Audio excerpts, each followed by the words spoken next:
Thank you, man. I appreciate you showing that, man. Oh man, I'm happy to be here, man. The project is amazing. Amazing. Thank you for taking the time. No, I'm glad, man. Yeah. For someone hearing you for the first time, you know, who is Kiii as an artist? Who is Kiii?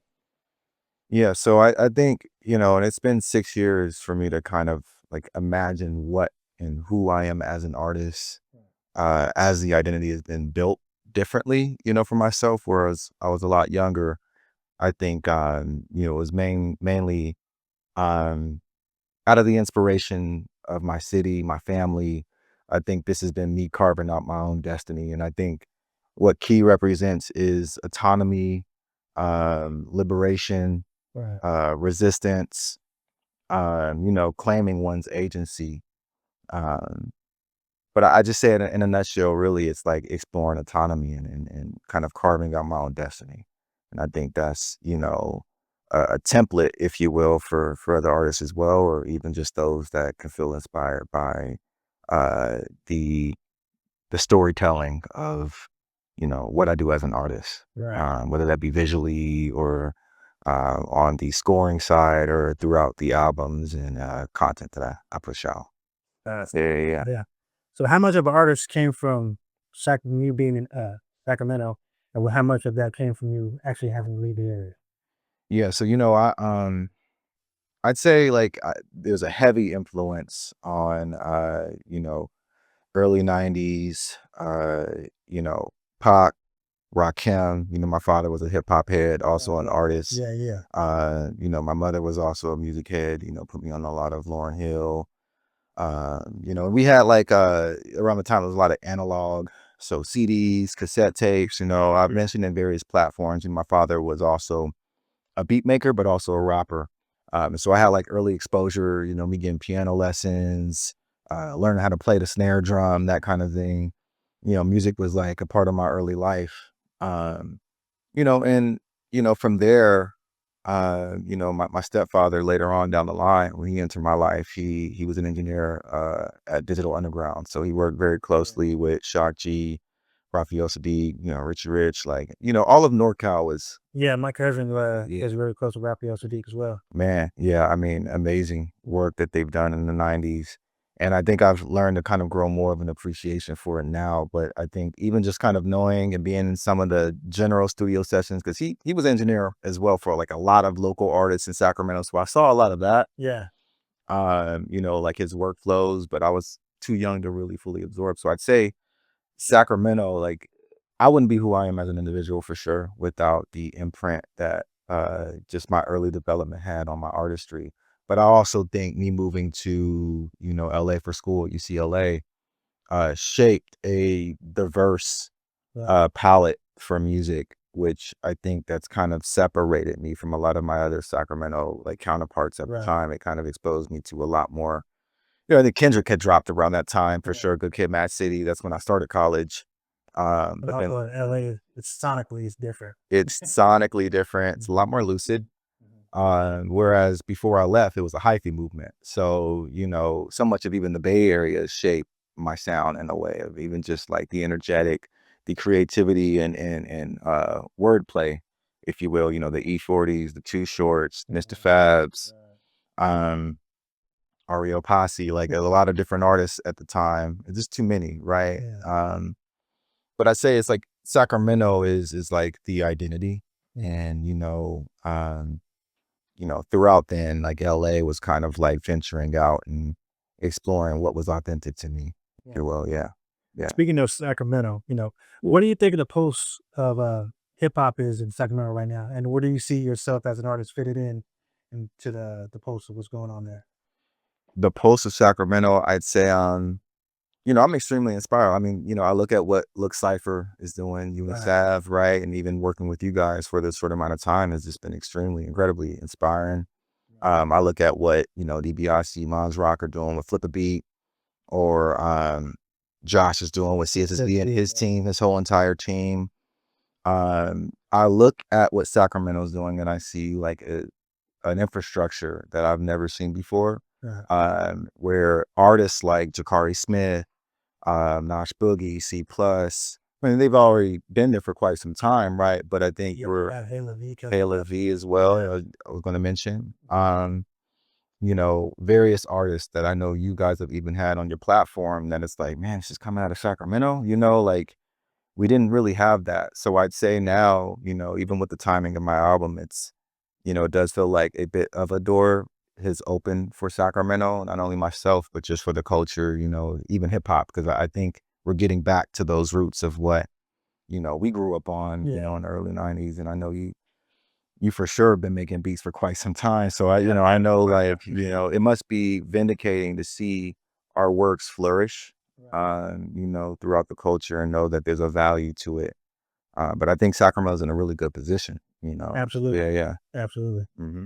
And California has been a, a hotbed for hip hop music and stuff like that. Yeah. What does hip hop mean to you as an artist, and then what does it mean to you as a fan?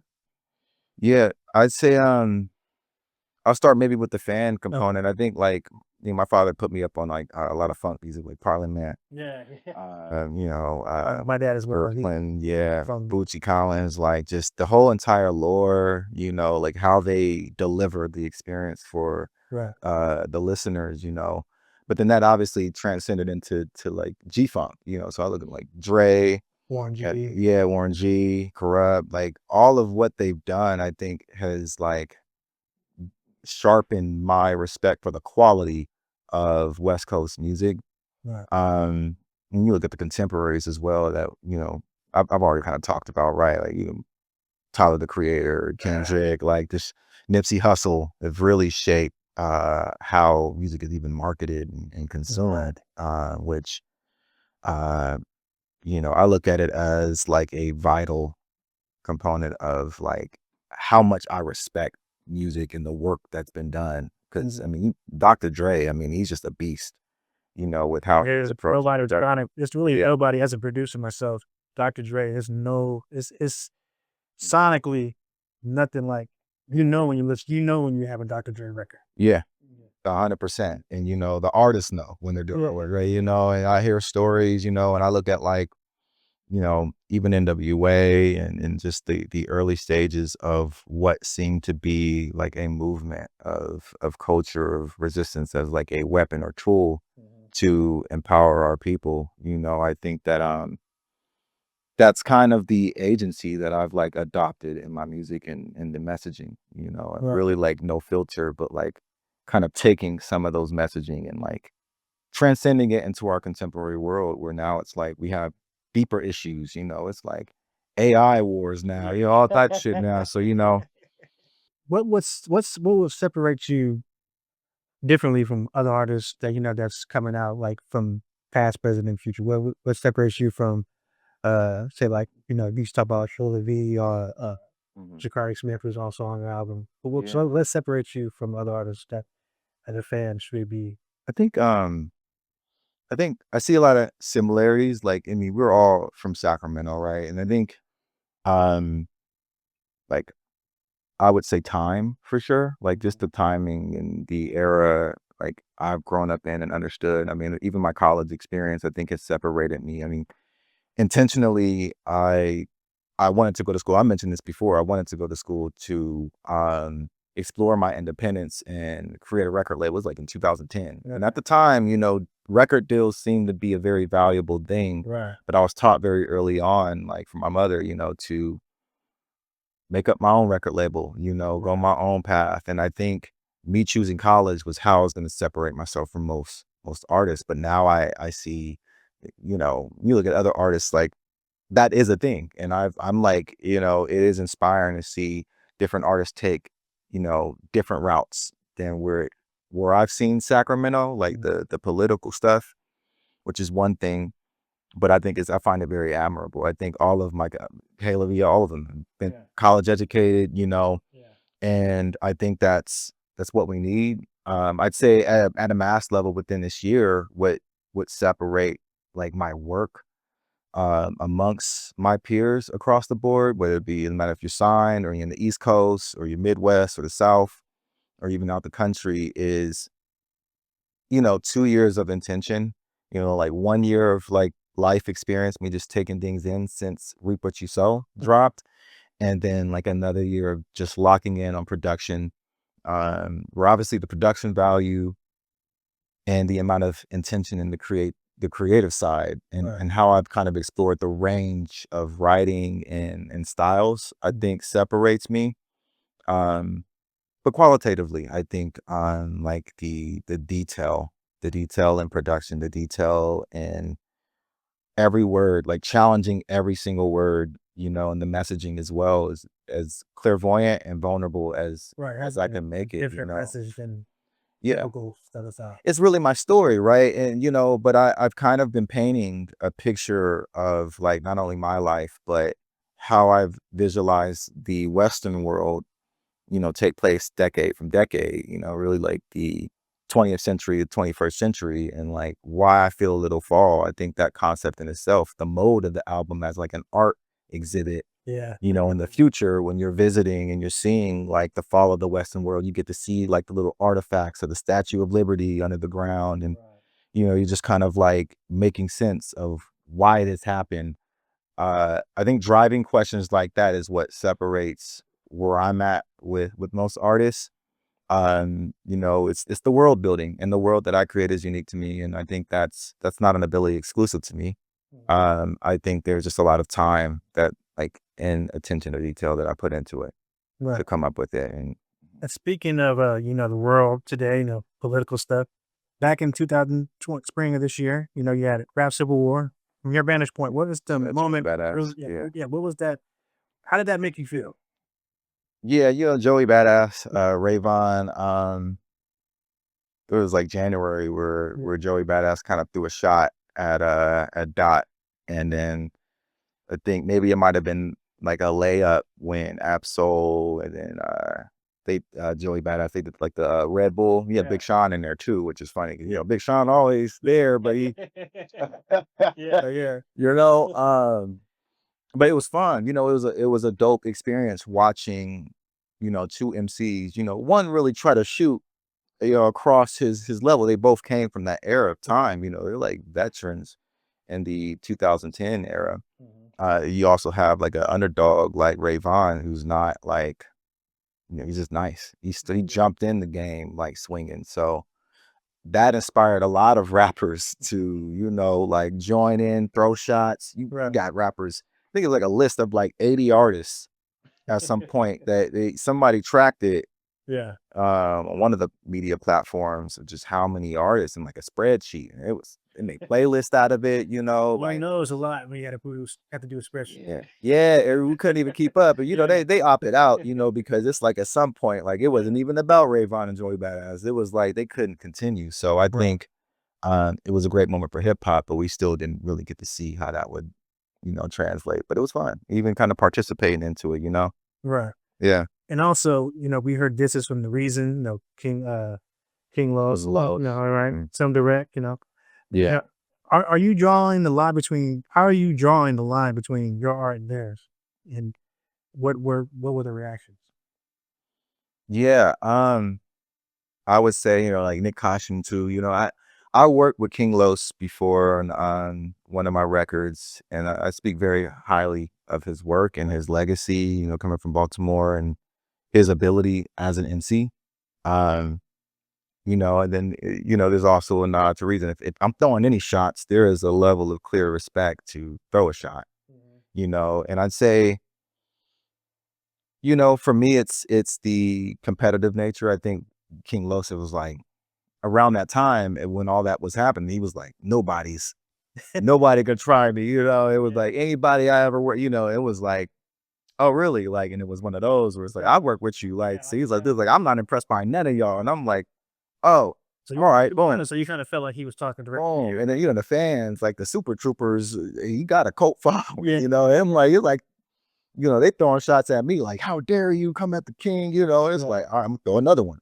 Boom, you know, and it's, you know, there's optics to it because, you know, it's, you know, you're not on his level, those kind of thing. But for me, it's still fun to explore creatively what competition looks like to me, you know. And, you know, I think the biggest moment was like the Nyck Caution, you know, and lot of love for Pro Era and what they do.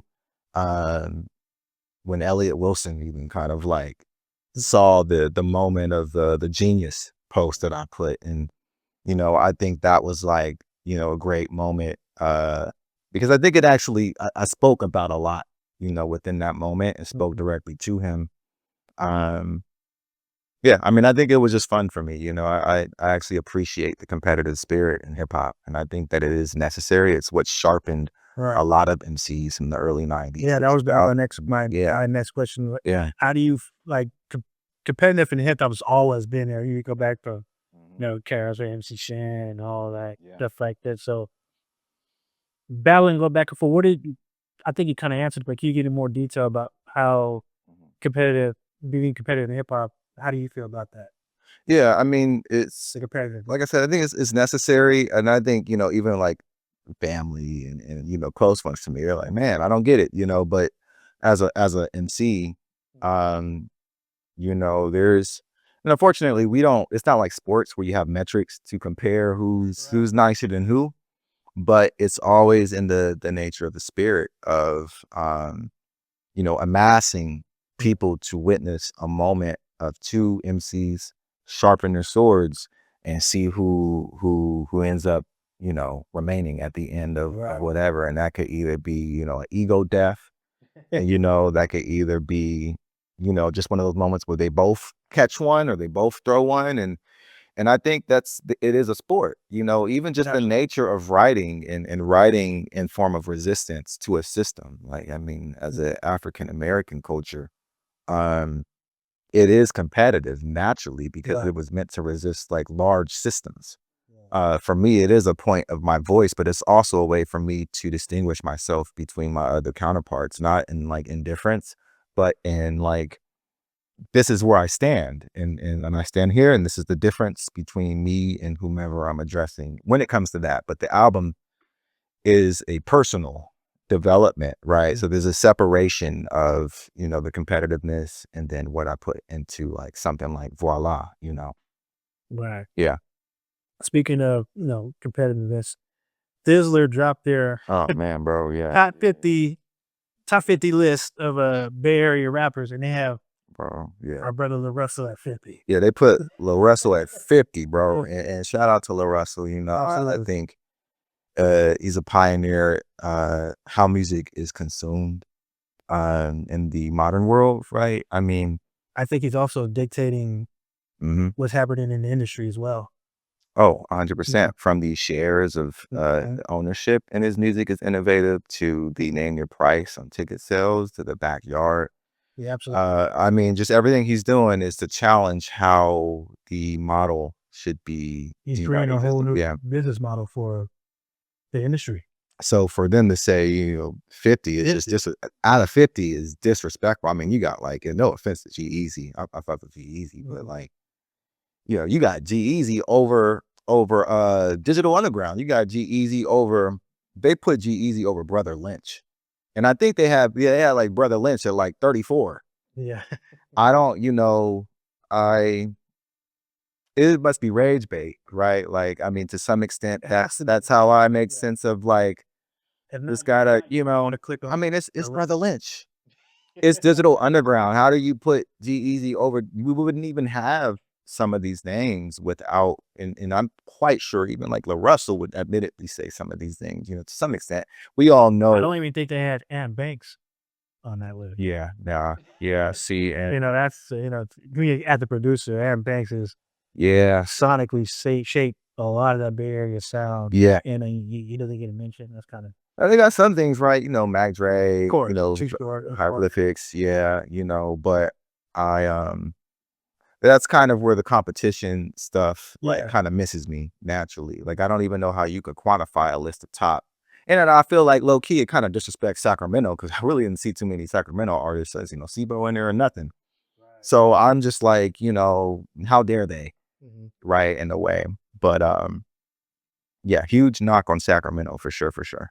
So you think platforms like Thizzler, you think that they are healthy for the culture?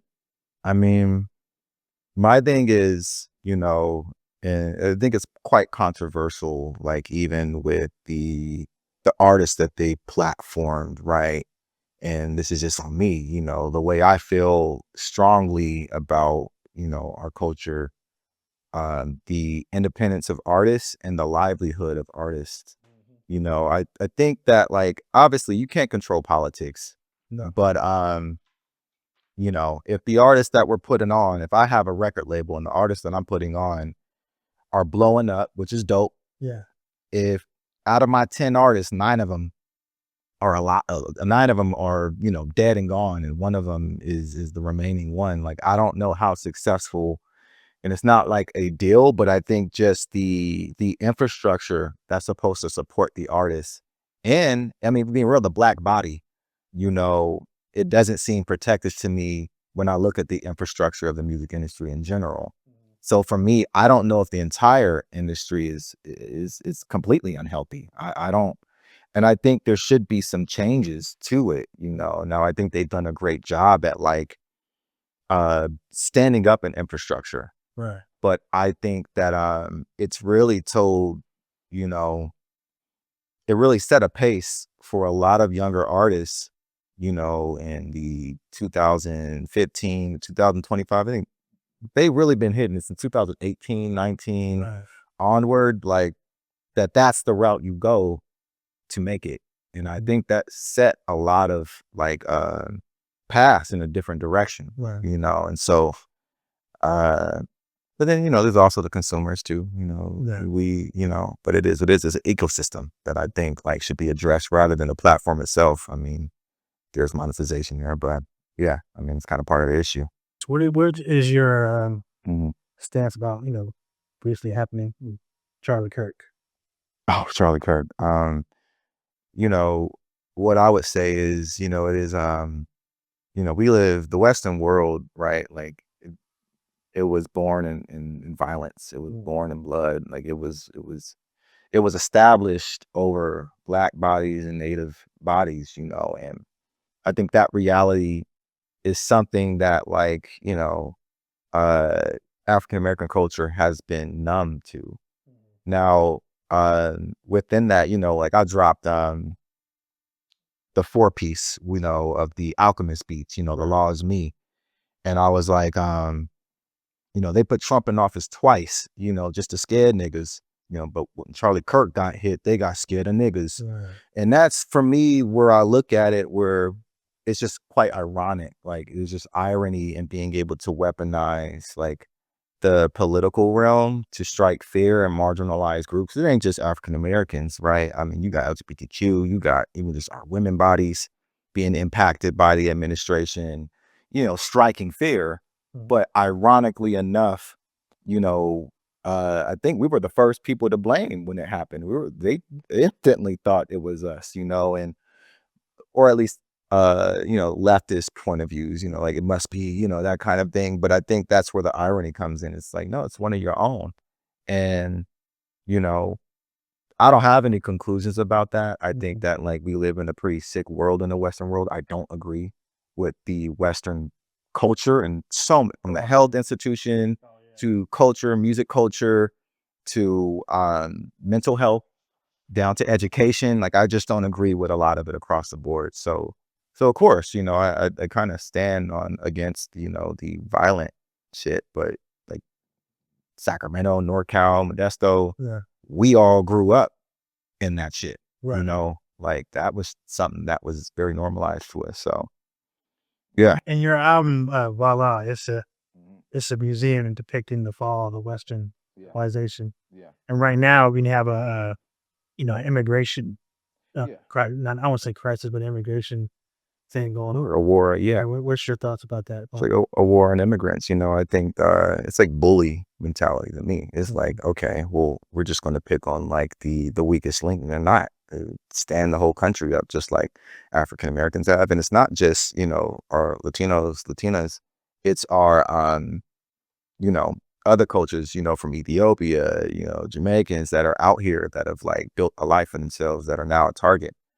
Some have more privileges depending on where you're coming from optically within the Western world. But, you know, I speak on a lot of that in general, you know, like about like even in Void, and we might get into the soundtrack in a bit, right? But just, you know, my thoughts on like a Elon Musk, you know, and, you know, his influence on, you know, music culture in a way, but also like the current administration, you know, and I think, you know, there's an attitude of resentment there. There's an attitude of like anger that I've had to channel into focusing more on providing a voice of empowerment for those that are marginalized, that can't speak to certain things of what resistance looks like internally, um, despite the external issues that we're seeing, you know. But yeah, I mean, you know, even the LOOK Cypher, you know, I'm like, you know, in this cold world, I roam, who the fuck is Ice? You know, it's just like little shots here and there I think are important just to establish, you know, that I'm up and against it, you know, and I'm gonna stand for what I stand for across the board, whether it be music or an interview or just my day to day, you know. Right now, we're seeing the the dehumanization of Palestine, you know, stories and stuff like that. Um, Mhm. what is your role and play as restoring the humanity with your art? Yeah, I mean, I think it's like I've always looked at is the Western world, and even in some other countries, like they lean in Western ideology of like paranoia, you know, and I think to an extent for me, it's like this is the aftermath of that, you know, like even in 5 a.m. in Rome towards the end, it's like, you know, you may exit the hover, like this is it. Like the museum is done.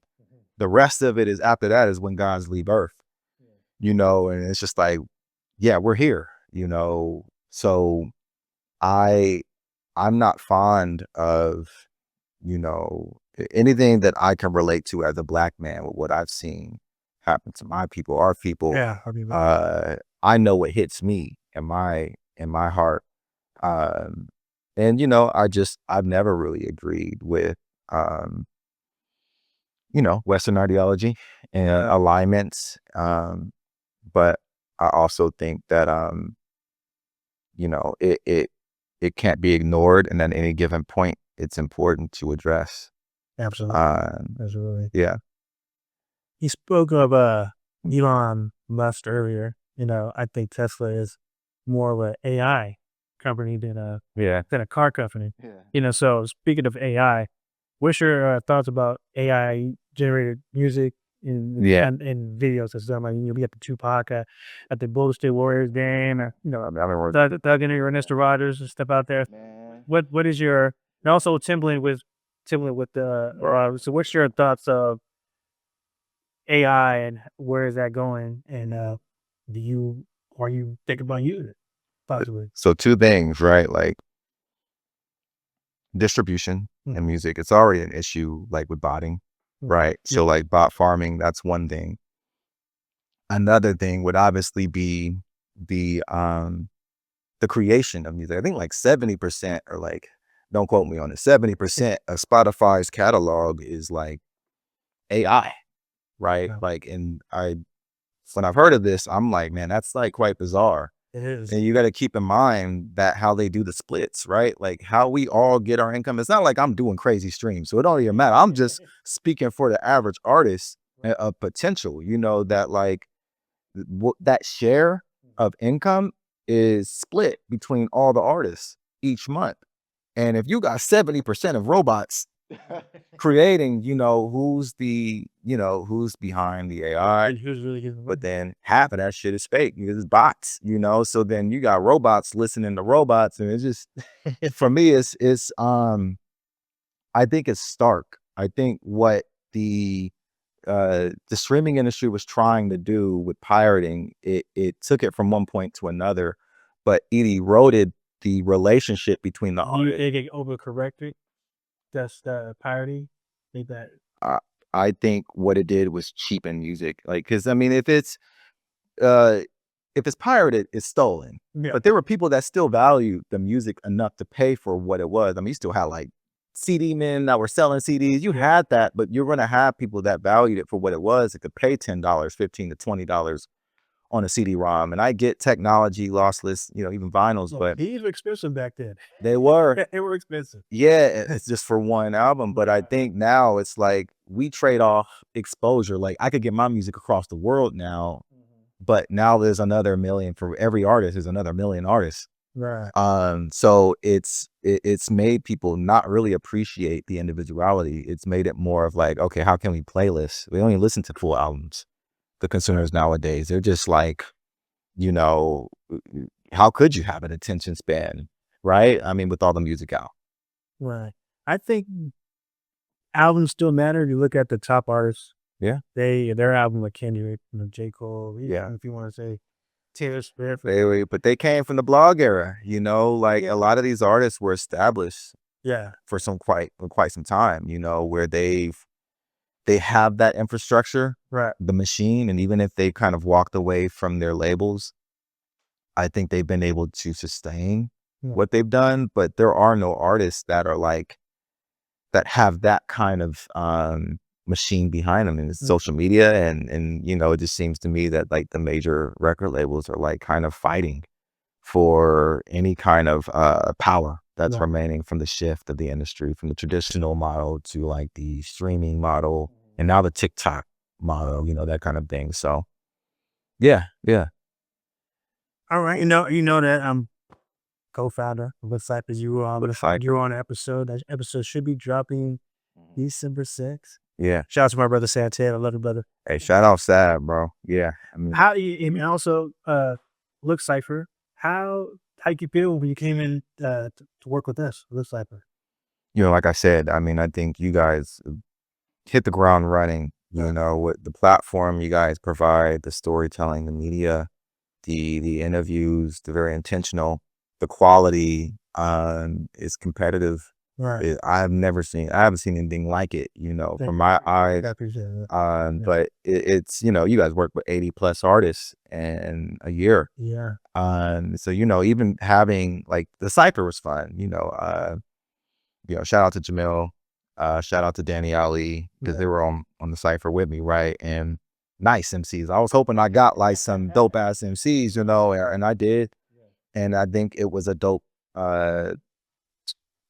thing of timing for sure. Because I think the person that had my spot at the time, like he dropped out and then I filled his spot. Yeah. So, you know, perfect timing for me. I reached out to Seth. I'm like, yeah, let me get locked in. And I think since then, man, like the chemistry that I imagine you and him have had for like over a decade now. Couple decades. Yeah, a couple decades. Show my age, but yeah, couple now. And it shows, you know, and you know, I'm starting to appreciate that relationship and kind of, you know, how it's flourishing, and watching you guys integrate with Flip a Beat. I just, you know, I'm constantly inspired. It kind of pushes me, you know, and drives me to tell that story, you know, but just from the lens of the other artists, you know. But yeah, I mean, it's been dope. And also, how do you feel about also being integrated into our team now and our cycle team? You know, how do you feel about? But also, I just wanted to say on camera that we appreciate me and Seth both. We appreciate having you on the team there, And I love her. it's been a tremendous blessing. And your insight, you're very detail oriented, and not saying that we and Sam aren't, but you know, we appreciate just a different lens, different perspective, and your attention to detail has really helped us step our game up. And you being on the team is a blessing, but we appreciate you. Man, you know, and it's likewise. I've seen the vision that you guys have implemented, you know, I value it so much. It's, you know, it's worth me adding value any way that I can, you know, and you're adding value, brother. Yeah, you know, but then I also look at that as a whole, and I'm like, value between that and Flip a Beat, you know, like that. Shout out to Mons, Mons, DiBiase, man. I think that it's worth sustaining, you know, and it's worth my time. Like, just like you guys have put in the sweat equity to even get it established, you know. What's the way of wrapping that, get that artist that you hold as artist that most people overlook, you think? Yeah. On the independent tip, you know, I think, you know, there's resourcing, of course, like being able to resource an album resource, a microphone, and a voice. Like even something like this, is the cost is your, you know, it could be your home indirectly, right? It could impact like your, you know, your home life. You got a wife at home, you got a family. Yeah, you know, it indirectly impacts, right? And finding that balance, finding grace, and being able to stay motivated in the process, I think it's not easy. It's like, you know, the consumers or listeners, they just see the end product. You know, you just like, all right, well, you hear the end of what it is per pennies on a string. You paying $10 for a subscription, you know, for every album out there accessible, you know, but you don't know if the artist has spent 40,000 on all their projects across the board, you know, and then I sell it for pennies on a string, you know, and less than a penny or $1, right? And I think that it feels, you know, as even as beat makers, right? Like that in itself, we can feel undervalued. Where beats used to cost you an arm and a leg. You used to be able to make a couple racks on a beat. Now you get it for like $50 for a license. Yeah, 50 For a it was no such thing as a license. You either got it or you didn't, you know. And I think that, you know, we have to wrestle with value, you know, and yeah, I also kind of a lot of times don't even think like we look at purpose. I think it's easy to get confused of what our purpose here is do I want to be an artist? Is this maybe more of my pivot? And I think a lot of us should be asking that question as well. We got to ask ourselves why we're doing it. Equally. But I think that, you know, all of that typically doesn't get translated into the music for most of the average artists, you know? Yeah. You know, Sacramento, there's a lot of great artists, you know, having a LOOK Cypher. I've been, you know, I had the pleasure of working with so many great. Who would you say is like those moments where you're just like, damn, yeah, like Sacramento? Sacramento artists, I would have had to say, he's not from Sacramento, but I would have to say Swift Homicide. Yeah. I want to say Doda, he should be Doda, the well-known soon because he's out there, you know. But Monty Bush, E.G. the Beast. Man, listen. It's a lot of them. Bronze Rock. Yeah. With the production. Jakhari, Smith. Jakhari. Nash, Boogie. C+. It's so many great. I mean, I just had the pleasure. You know, what do you think the industry, you know, doesn't get about Sacramento artists? What do you think they don't get about? Well, because there's so many great ones there. Yeah, I think we've been paying close attention. Like we watched our cousin in the Bay Area, you know, succeed. I know like Swift Homicides from, I think, Stockton, right? You know, we've all just been paying attention. You know, we've taken notes, you know, and I think from what we're discovering, even it must have been surprising for you guys to see the talent come out of nowhere like this. I'm amazed at just how many great ones. Yeah. If you just look at just this season, second season, well, I mean, all the seasons of looks like we have two, but it's pretty much in the bag, but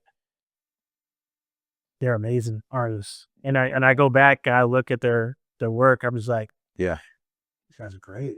Yeah. And I think the misconception is that like we don't have an identity.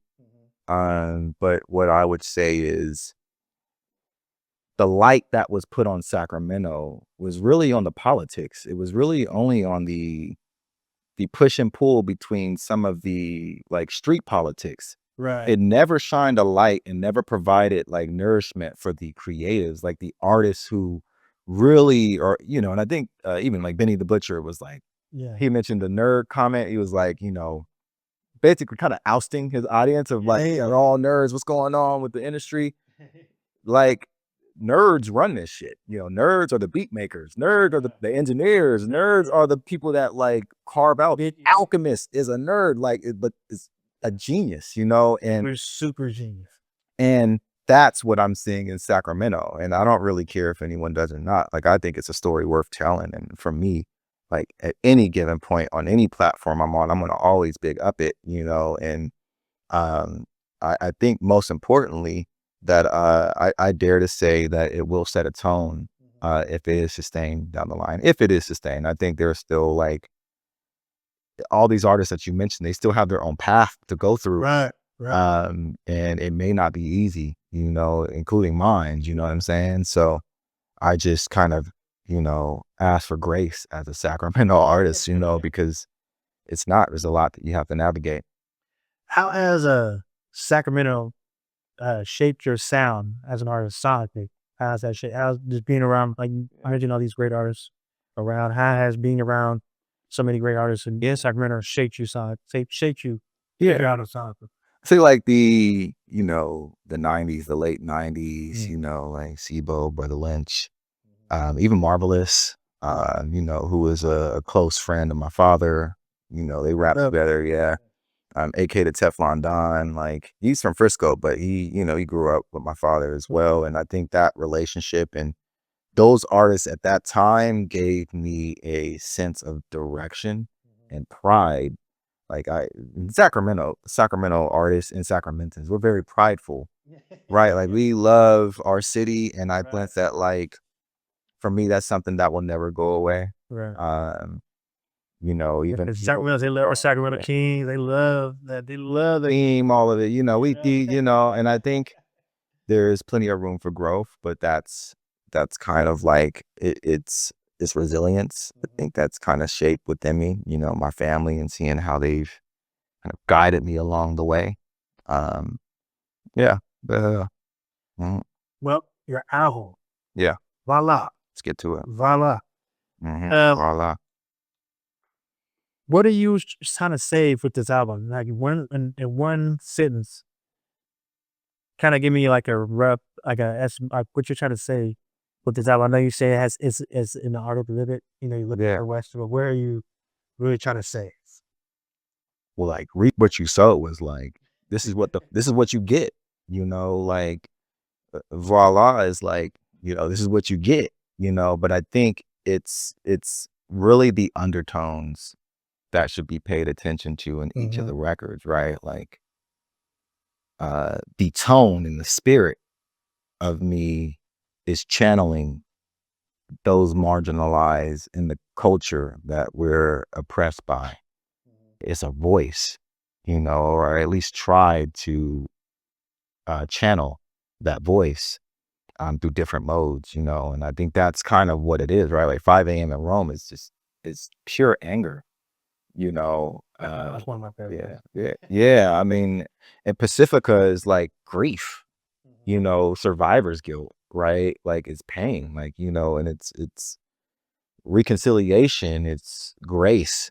You have records like When Gods Leave Earth, is curiosity, you know, but it's like otherworldly, challenging myself at you know, in my character at like a spiritual level, you know. So I think a lot of the songs have different modes, and Voila is like, as I address that, here is, you know, and but it also still connects to like historical implications that could be displayed in a museum, you know. Talk about like um JD Vance shots, you know, or you know, Florida has, you know, it's like the representation of Florida and its government, and just the anger I have for the South and what it's done to our people, especially like in the second migration. Like my grandfather grew up in Texas, you know, and they burned all his records, you know. He had to shoot straight to Oakland, you know, and it was like born in 1914, like they changed his name, you know, they like I don't think people realize how much that time period of us being slaves and stuff really affect us even to this day. Yeah. There's a story that my dad told me from that was told to him by his, I think either great grandma or the grandma, that she was a slave at the time and she's seen it. Oh, yeah. You know, what they used to do to slaves when they couldn't work no more is what they'll do is they'll put them out there naked with just a white t-shirt in the cold. And then when other slaves seen another slave with a white t-shirt on, they knew that they were about to die. So they will work them to death outside. And if they survived the day, they will execute. And my great grandma, she's seen this because she was a slave at the time and told my dad these stories. A lot of these stories that I'll just share that one. But that's one of the reasons why I stopped wearing a white t-shirt. Damn. That's some deep shit, you know, even change, you know, all of it, like that's passed down trauma, you know, and that's for sure. I stopped when I heard that story. Yeah. I stopped wearing a white t-shirt. And see, that's where like even records like Near Eternity is like, you know, I've seen too many generations of our people hurt. We all have the need to lean on when shit get worse, you know, and it's like even bringing a child into this, you know, earth with what it's generational, you know, and it's I don't know how you can ignore the systems that have existed, whether it be real estate, you know, even me buying a home, if I being wrong, I'm like, man, like it's a unique experience, but it's not the template for success. It's a outlier, Right. and it wasn't supposed to happen. So like this, you know, bootstrap shit argument, you know, is like I don't know if you know about the talented 10th with W.B. Du Bois. Like, I think I may have heard that. it's like every 1 out of 10 African Americans would probably make it, right, and be successful. But they look at that top 10% and say it's possible, but it's not for the other 9. You know, I mean, it's a play on words. It's possible, but is it probable? Thank you. Yeah, 100%. Yeah, It's so they always use a play on words. It's like they'll say what they're saying is not wrong, yeah. but the real question is it powerful? No. Yeah, and you know, but then that's where all the trolling comes from. They throw like fake facts. Like you see like Elon controlling Twitter and, you know, throwing jabs at like, you know, marginalized groups with like these weird fake brought up stats that aren't true or like misguided. You have like Charlie Kirks who, you know, make claims about, you know, like African American behavior as violent when, I mean, who was the only people to drop a nuke? You know, who, right? And I think that alone should tell a deeper story about like who the violent ones are. But I think everyone is aware of this. It's just trolling, you know, but that's kind of what, you know, a lot of these songs address for sure is just the irony of it, you know. So what will you for you? What will the what's the sound that defines this album? I would say for sure, like, you know, The Law Is Me, like the little mixtape, whatever you call it. It's like a demonstration of me rapping on a lot of Alchemist beats. I think, you know, the samples that I've used are really coming from like a lot of like Portuguese, Brazilian, soul, 80s, 90s. It's kind of been like all I've really been listening to for like the past 2 years or so. I've kind of taken a step back from the rap side, unless it's been like giving clips or, you know, like God Sort 'Em Out or like Kendrick's GNX or there are moments like that where, you know, I'll pay attention to because it's like in the DNA of what I'm creating. You know, shout out to Black Metaphor, you know, he's an amazing producer. Where, you know, I think he's the only records in the album where there are drum patterns in there. And that's just because he has such an ear for finding that pocket that I can exist in. Yeah, you know, and so everything else is chops, but you know, for me, and it's like various, like 10 other producers in this or beat makers. For me, what I've done is like do a lot of embellishments to like hit the different chords and different styles of production I want to see. So I think it's, you know, very soul, blues, funk, but I've also learned working with some of the band members for the Tiny Desk submission, there's a lot of jazz influences in it too, which I didn't know, you know. Yeah. So Okay, all right. The second verse, you know, the Pacifica. Let me do that again. Well. yeah. All right, the whole second verse of Pacifica is talking about grief and unspoken phone calls and survivor's guilt. You know, Yeah. how did you feel while writing that? Was it hard to write since, you know, it's dealing with grief? So did some feelings that were hitting come up while writing? Yeah, you know, my mom, she would study when I was like 18, my teenage years, a little earlier than that, you know. Like 2 out of 3 Black men will be, you know, in the prison system by age 21. I think that was kind of the stat like decades ago, at least, you know, in my early childhood. So that was something she was trying to combat. You know, and to be quite honest, from my experience, it was kind of true. Like whether it was my friends or peers at the time, like a lot of them are in and out. Yeah. And you know, I think just with the appropriate guidance, there were things that I had in my life that some of my peers didn't. That, you know, like even like a present father, and you know, I'll talk about near eternity. You know, it wasn't perfect. You know what I'm saying? But it made such a significant difference.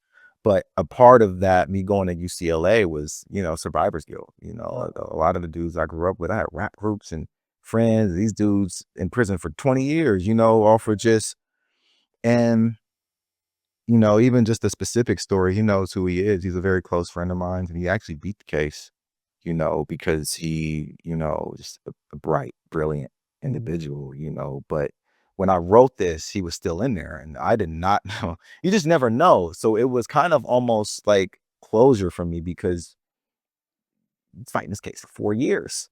Yeah. It's fighting this case for 4 years since like COVID really hit. And, you know, at some point it's just exhausting. It's like, I had to find some kind of closure within it, because he's facing 20 years and potentially life. Yeah. That's a, That shit is just a heavy thing where you have to accept you may not ever see him again, right. you know, and there's still grace in that. It's like, you know, like I see the beauty in this man, you know, just never heard this man speak ill of anyone. Like, how would this even happen? Like, you know, something in me is just, is deeper than his character. It's deeper than like who he is as a person, because he's a very beautiful person. Yeah. And I think I trust my judgment of character, but then I look at the system, I look at like the nature of things that like bring out certain things in people. And, you know, I kind of question that, right? So a part of it is just kind of wrestling with closure, you know, and grief, and really accepting it. But yeah. In the song MOTIF, Yeah. you know, you talk about your father a lot, and you have your talk about your father's beat machine. Yeah. So what was the process in writing that song? Yeah. So, you know, yeah, I think we talked about it too. Yeah. Then I used to watch like my father, you know, sell beats on his floppy disk for like 800. I just pull out cash, and I'm like, damn, like, okay, cool. Like, and he didn't have a motif. He had a Triton. I love the Triton. Triton, man. I made my first beat on a Triton. I did too. That too. You understand? Yeah. That Yeah. too. That too is that like Yeah. that grinding beat. I know exactly where all those sound on that fight. Yeah, man. I was like 9, you know, when I was messing around with it. And I remember just finding like a sense of pride. Like I remember him like, man, that's kind of nice. And that shit, that feeling right there, I think was the high I was trying to chase for the betterment of my teenage years. Yeah. But you know, it's motif because it's, you know, motif as like a artistic, where it's also a motif as in like the instrument, because I knew people that had that too in his circle. You know, where it is autobiographical, right? Like it's kind of painting that picture of not my life per se, but like the context around my life, right? Like the, you know, Clinton era, the birth of the internet in the 90s, right? Yeah, MTV. Yeah. You know, those are main drivers of the next 10, 20 years. Right. So, you know, I'd say that pivoting to my college experience, where I pivot to, you know, and shout out Jakhari Smith for the verse. I think he puts you in the experience of those impacted by the repercussions of what happens when you have these systems. You know, the Pac, big beef, right? All of that. We had no answers. We didn't know who did it. That specifically, Tupac, that was a real culture shift. Yeah. Back there. But the sad thing is today that happens so too often. It's too often. It set the tone, you know, and, you know, I pivot to, you know, when I started college, it was Obama got elected on his second term. So, you know, I got the vote, you know, at this time, you know what I'm saying? And it was like, if you fast forward there to like Trayvon Martin, you know, like Zimmerman was acquitted, felt like we couldn't fly, you know, it's just like, I'm telling that deeper story of my college experience, right? And even one of the professors I mentioned in Thursday Therapy, shout out to Jay Did It for the interview, you know, just my experience in college, and, you know, just how traumatic it was for me to navigate that system. You know, I just find it ironic, you know, because he was like a science teacher, like geology kind of thing, you know, and I'm just like, you know, I navigated seven seas, you know, I don't think he thought that would happen or I would shine light, you know, I'm talking like physics in different ways, you know, that chain on my neck was to, you know, I need a light to reflect, like, you know, lights being out, me being homeless on campus. I'm like, well, that shit was just like a false sense of pride, but it kept me going. I had a chain on, I had like Versace chain in class. Yeah, but you also don't know, like, a lot of your stuff. You also wear this vest. I'm also wearing this vest. Yeah, you're right. Yeah, you know, yeah. And so that's also part of too. and I think a bit of like, there was a bit of vanity at the time. It wasn't as intentional as the merch now, but I think for me, it was mainly just like, it was all I really had to hold on to an identity to navigate college at the time, you know what I'm saying? But it's a way to kind of resist that idea and speak up for myself at the time, you know. And then, you know, by the time that I graduated, I think that there was a bit of even like resentment of like who couldn't be there, and even who some of those who were there to celebrate, and it was like it cost so much to get to that point that I really did feel isolated. Like I really did feel like it wasn't even a celebration at the time, you know. But that's kind of what it does, right? Is, you know, me just kind of owning that story, and this is kind of where I'm at now, you know. Yeah. 5 a.m. in Rome. Yeah. Yeah. Black Metaphor. My favorite song on the whole entire album. Black Metaphor. Yeah. And you were actually in Rome. Yeah. You wrote it. Yeah. So what unlocked in you to have that beat? You're in Rome. What inspired you? Like, no, I have to write this right now in Rome. How did that feel? How was that feeling? Well, you know, my ex-partner at the time, you know, we flew out to Europe for like a personal journey, but in that, you know, was a seek of redemption, you know, like personal matters, right? But even for me, it was a place to explore the creative elements of the album. And you know, I think I told you, you know, Black Metaphor, I gotta avoid his beats. You know, I like, hey, Black Metaphor, bro, I mute your stories and I mute your posts, so I don't see your beats. It's just, I gotta get them, you know. And I think like even with the budget of the album, man, it's rough maintaining the budget. So, you know, I'll check from here and there, but I just, you know, I saw his beat, bro, and I'm like, this is it, because I already had ordained, because that's I think that kind of puts the album together, especially the spot where else in the album kind of brings everything to open, like because you got a good nice center of the album. That's why when I heard it, I was like, like, yo, this is it. This is that, like, this is the, here you got the political side and you got your personal side. It kind of meets. Oh, yeah. It's my favorite song. Yeah, you know, I mean, I think the flows in there are fun.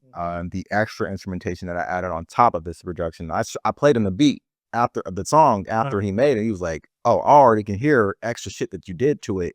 You did that? You did?" I'm like, "Yeah." He was like, "See, that's the next level of like taking the bare bones of something and then turning it into a full produced record." Right. And I think the beauty and nature of writing that, like, was when I got it, it was, you know, it is a timestamp record, you know, where as soon as I got it, it was roughly 4.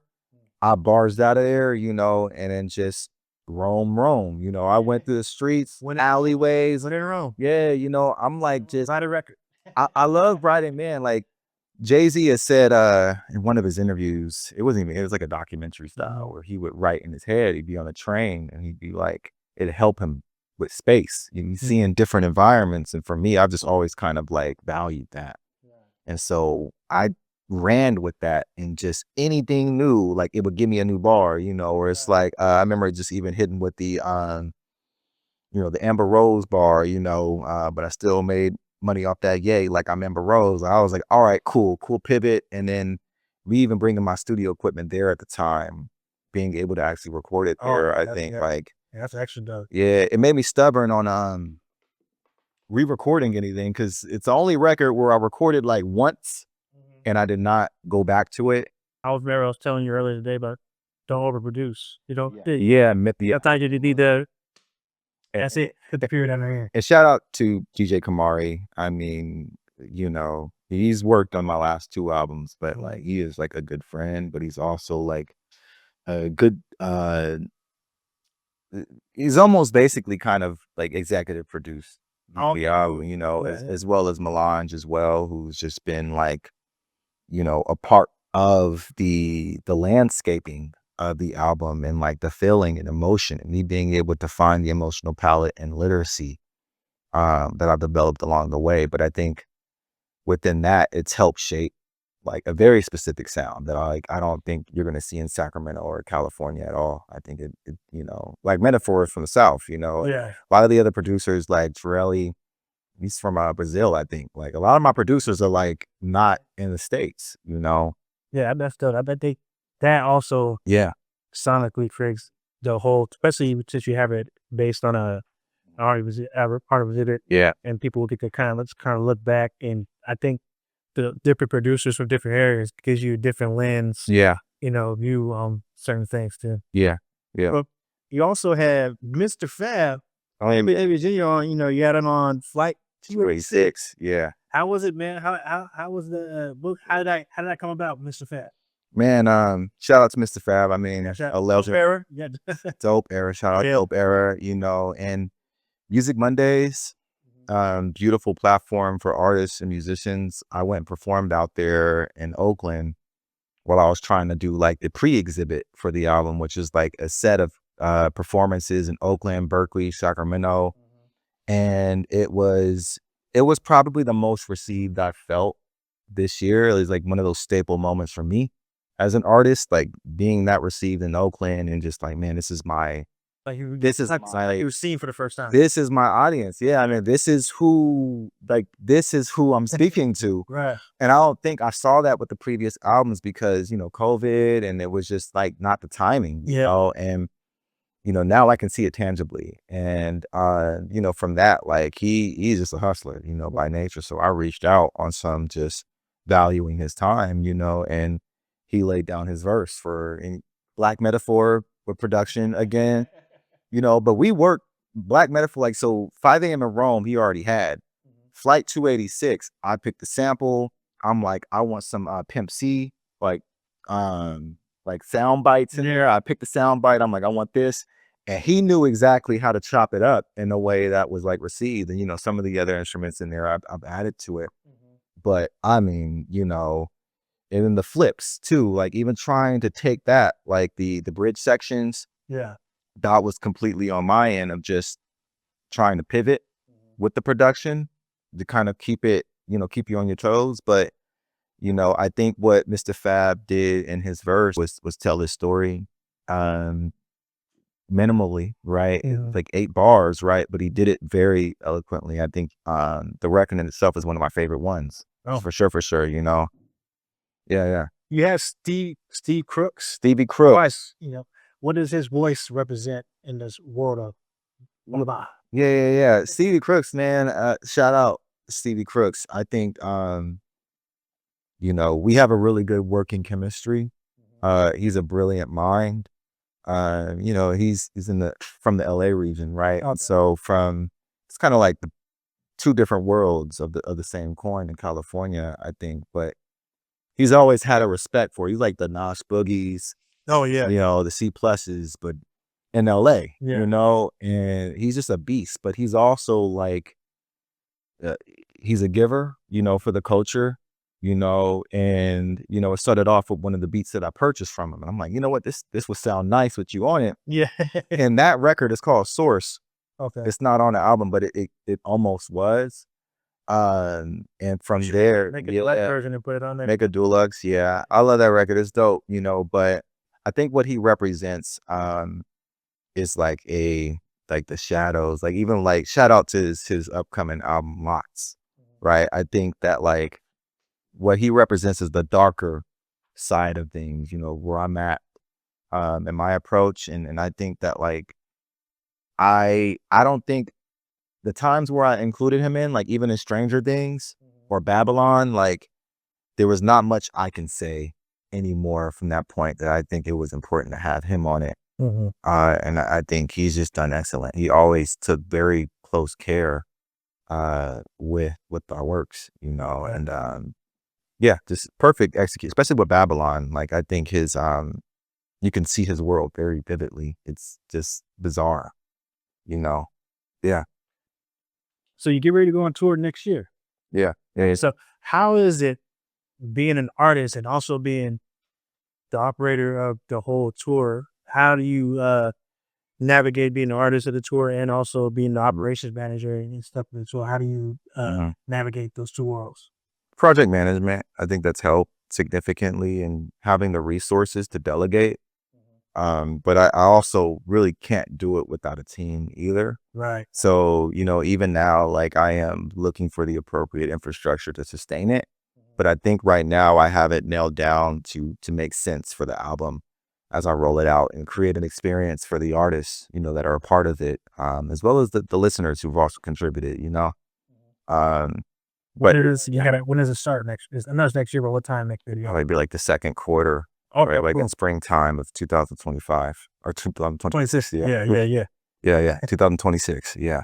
You have any date solidified yet, or just Not yet. like It'll be top of April though, for sure. For sure. Yeah. I'm looking forward to? I'm going one of your shows. Yeah. It'll be dope. It'll be dope. Yeah. Speaking of control, you know, major labels, you know, they control the radio, MTV, and now you know they're controlling the algorithm. Yeah. A lot of your music has been about resistance, you know, Yeah. fight and stuff like that. How do you fight and navigate against all the system of these, you know, it's that's going on? Yeah. I mean, through the content of what I stand for sure. But I think now, you know, there's infrastructure, right? There's innovation in how music is consumed. But I also, you know, these these labels, right? Like these labels, they, you know, they have ownership of distribution channels. They have ownership of, you know, the legal infrastructure, financial systems in place, as well as, you know, the distribution outlets that are there.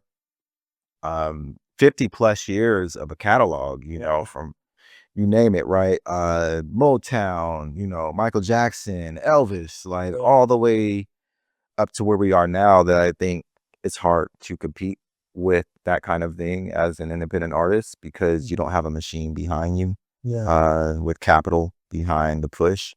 And it can feel very minimizing to be an artist. But I also think like the ways that it's challenges, you know, when you look at LaRussell and his business model, or even Russ, you know, I think Russ kind of really set a tone very early on. Shout out Russ, you know, and I think that, you know, or E40, if you want to look at just even like some of the architects of the Bay Area, that shit started there, you know, where, you know, records are being sold out the trunk, you know, as a way to cut overhead. Yeah, I mean, it is a battle, I think, even with the streaming 2.0, right? It's like consolidation of streaming platforms to compete with the Apples and the Spotifys, you know, with UMG and what they're doing. What's your thoughts about Spotify, TikTok, Apple Music, YouTube Music? What's your thoughts about I mean, those platforms? the entire album is just pissed off. You know, is pissed off. Like I don't like really honestly, like the core emotion of this album, Voilà, was like, you know, you have artists that will put a banana on a wall and tape it and sell it for $1 million. But God forbid I spend 2 years on an album and I have to sell it for like less than a penny. Like, you know how much trauma went into this shit? Like, that's kind of like it's just too bizarre for me as an artist. And I don't know how I could look at these platforms and be happy about them. There's little to no customer service, right? You know, like we look at the third party agencies and they do the best they can, I think, to accommodate for all the artists. They almost removed all of the customer service. So I get it. But you know, to me, there's resentment, you know, that I almost have to conform because the consumers like it that way. It's so trivial. But I look at the Makamis, I look at what they're doing, the vinyls. I was with Nash Boogie. Man, showing me like little archetypes of like plug and play. You plug into you aux in, but it's like a car, like a race car and a package, like it's like a toy. I'm like, bro, what? Like, so that's kind of where I've been feel empowered, you know. So I kind of had to hold space for both, you know, independence and then kind of resisting, you know. Back to your tour, about your tour. Yeah. What part of the touring independently that nobody talks about?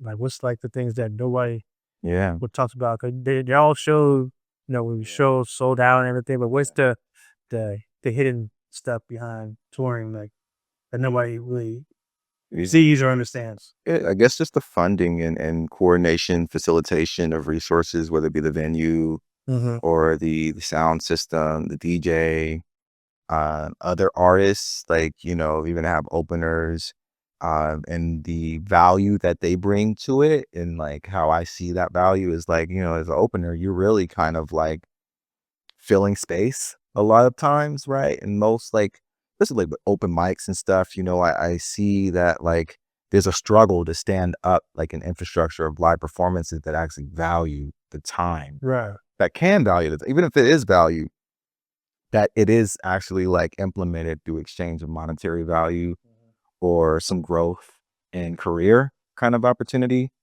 But you know, I just think most people don't, you know, especially just casual listeners, don't really know like the journey an artist has to take. Yeah. And sometimes it's so stark where the artist may blow up on TikTok, but they cannot perform. They don't know what the fuck they're doing. You know what I'm saying? They just on there looking at you, walking back and forth, you know, and there is a system, you know, like No showmanship. yeah, showmanship, stage presence, you know. Speaking of stage presence, that was actually one of our, me and Sad was doing LOOK Cypher. It was actually one of our criterias when looking at artists. What's their stage presence? Yeah, I mean, you guys do a great job with the selection of the artists. You guys are very intentional, and it shows. And I think that's kind of what people don't see, right? They see these great performances, like Jakhari Smith. I mean, I have to say, Jakhari Smith, Sacramento, is like one of my favorite performers. Yeah, he killed it on the Houston season 1 on the Cypher. He killed it. Not fuck around. And you know, he works with live bands. He can integrate, he can adjust. Right. Those are things that I think people actually see. Like when you see that, you're like, oh, wow, this is a gift, you know, but you maybe don't know what it took for him to get there. And I think that's kind of the beauty of being an artist, but also probably the unseen component of it, you know, is it could be a very like lonely journey getting there, you know. And what do you see the future of the music industry? And what do you think, what artists have to do to thrive in the future of the industry? I think we have to, you know, I think what could happen, you know, is that, you know, it's much more performative. I mean, you look at even AI with Timbaland, you know, when I threw a Timbaland shot, you know, I'm like, you know, I'm AI like Iverson, you more like Timbaland. Like even just something is just, it's a shot, you know, but it's just like, damn, this is how far we've come from Timbaland in his prime to Timbaland with an AI artist, you know, and, you know, I think like we're treading in like troubled waters as independent artists where it's almost like it's make or break to almost have to fold into the major labels infrastructure. But I think there will always be innovative minds that are going to challenge how music is being consumed, whether it be alternative pipelines or it be preservation of catalog. And, you know, I do see it being much harder to be heard on streaming platforms. I do see it being much easier to sell like analog, you know, records, whether it be vinyl. I mean, there's a resurgence of vinyl now because of just absolutely. Some stores got rid of CDs just to put vinyl there. I mean, you look at Flip a Beat. That's a proof of concept already to tell you that like we're kind of going back to record shops, whether we're producers or even just like listeners who just really want authentic sound. Yeah. You know, and so I am a bit hopeful, but I know that journey is not going to be an easy one. It's going to feel like, I think it feels like it's a war, you know, against the independent artists and the machine. And we see that even like with the Kendrick and you know, Lawsuit. yeah, you know, it's lawsuit and yeah. Do you have a name for your tour? I don't. I think it'll be announced the day of the release, at the art exhibit release. That's on December the 6th. That's December the 6th. So, you know, we got a little ways to go, less than a month. I'll be there with my tuxedo. Yeah. Respectito, man. Listen, however you But want. what's your overall vision for this tour? That's upcoming tour. Yeah, just stage design, very intentional with the talent there. Cohesion or quality and sound, quality and performance and messaging, and making sure that the listeners there, like, they feel heard, you know, and that's creating like safe environments, safe spaces for the artists, the producers, where they're brought up, they're pushed, you know, and they're seen, and then the listener is seen, you know. You have any surprise guests? You know, any unreleased songs you gonna put out there? That maybe that one that you had on the album, maybe you can perform that one. Yeah. Talk about. Yeah, you talking about with Stevie Crooks? Yeah. Stevie Crooks, yeah. I had a Casey Veggies joint on there. It didn't fully fit the album, but you know, there might be some bonus pieces as well coming about. But I think for sure Stevie Crooks can make it. That'll be a dope experience, you know, watching him. Jakhari Smith, I think, should be able to be there too. Cool. And he, you know, like I said, he's a dope performer, so I'd just be honored to have him on the stage with me. But you know, shout out to also Culture Circle, because I'll be performing in his show December 11th with Culture Circle. Shout out to Amber and Moon Magic for, you know, the work that you do. Well, Z's my girl, Rabbit, man. She's the truth, you know, an incredible MJ. Rob's tight. Yeah, you know, and I'm shooting a visual for her and E.G. the Beast. So I got the footage. I'm just editing. Okay, cool. Yeah, I heard a song on the new album, Sensei. Sensei, okay. Yeah, so my name for her is Sensei. Yeah. Yeah, nah, and you know, like E.G. the Beast too, right? So Yeah. I don't think I've really emphasized, you know, E.G. the Beast is a monster. Yeah. You know, I'd say like my top 5 of Sac is like for sure E.G. the Beast, Nash, Boogie, you know, Jakhari Smith. Who else would I say? C+, you know, I mean, you got, for sure, right? And then, you know, myself, of course, but yeah, you know, come on, you know, it's been some years, you know, of time that I see obviously in their work, but you know, I take it pretty seriously as well. So yeah. Is there a song on that you can't wait to perform at the tour? Like this? I would say Near Eternity, especially with the live band, it just hits differently. You know, I performed a lot of the records already, you know, but yeah, Near Eternity is a very, like, with the basses and everything else, all the other embellishments, it's just a very beautiful record. It translates very well to a live performance. Yeah. Last question, man. Name 5 albums, or if you have more than that, to describe you as an artist. Yeah, I would say Nas, I Am. Yeah. Because that was, you know, it was around the time, you know, where I was kind of growing up, and you know, one of the CDs in the back. I was not super fan. I know I was mad. I remember that album got pushed back a week. Okay, got pushed it out much. Yeah. Just it's a golden album for me. Jay-Z's Black Album. You know, I think for me that resonated the most for me on my end, and then you have I would say Pac, either All Eyes on Me or Me Against the World, and it kind of switches between either or. I mean, it's just, you know, All Eyes on Me, it has that production quality that I appreciate, but Me Against the World is like just, it just hits you. More personal. Yeah, it hits you. So, you know, if I were to pivot into contemporary, it'd be Good Kid, Mad City, because that shit had everybody change they shit up, you know. And then Pinata. I didn't catch on to Pinata, you know, Freddie Gibbs, until like maybe years later. But that is like probably my favorite album, you know, just production. Like, I just love that fucking album. I could play it from top to bottom, you know, Broken, Scarface, like Thuggin', like all these records are just like perfect records, you know.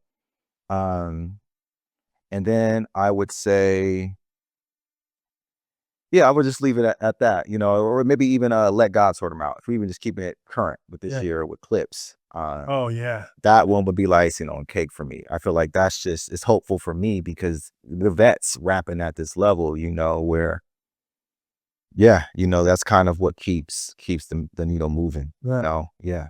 Dope albums. Yeah, yeah, you know, but these are competitive artists, Pop, Jay, all of them, you know, and that's why, like, you know, even with like LOOK Cypher, it's like, Yeah. you know, you know, the freestyle, even just challenging myself and putting myself in that conversation, I think having to own up to that and show it in my work is something that is equally important, you know. But yeah, yeah. Cool. Kiii, Man, hey, bro. absolute pleasure, man. Hey, honor. Man, Yeah. you guys go get that album, go stream it. I know you talk about streaming earlier, all that stuff, but stream it any damn way.